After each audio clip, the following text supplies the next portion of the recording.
What is a floodplain? By definition, it's the flat land area along the banks of a river, creek, or stream.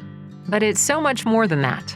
Floodplains are a place to explore, where wildlife can thrive and where waterfowl can rest during migration. They act as a sponge that soaks up river water when it escapes its banks, holding it there and keeping it away from our farms and communities. So, how do they work? Water usually exists within a channel, bound by banks formed over time by sediment piling up from previous floods. When heavy rains come, the river tops its banks and spreads out in the floodplain. It deposits sediments and nutrients as it spreads out, with the heavier, larger sediments forming the riverbank and smaller sediments, or silt, spreading across the flat landscape. This natural process removes excess nutrients, like nitrogen and phosphorus, which are harmful to rivers and people downstream, but beneficial to the floodplain habitat. When we think about creating safer, healthier, and more resilient communities, floodplains are a big part of that story, because when they are healthy and intact, they have a huge positive effect on water quality, wildlife, and communities.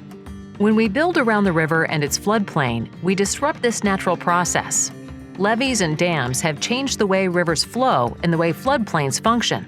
When rivers become disconnected from their floodplain, water has nowhere to go but downstream, in high volume and with high energy. And when it finally reaches a place it could escape, the floodwaters have a bigger impact on the land, our communities, and water quality. So what can we do?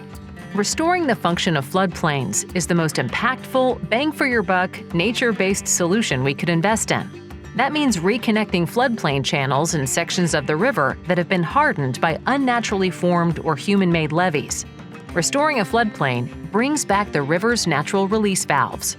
Floodplain restoration brings back natural vegetation, so floodplains simply have more roots in the ground, stabilizing the soils, soaking up the water, and naturally filtering the pollutants out of the water. If we want floodplains to protect and enrich our communities into the future, then we need to invest in their restoration. If we do, we will see big benefits for both people and nature up and down our great river systems.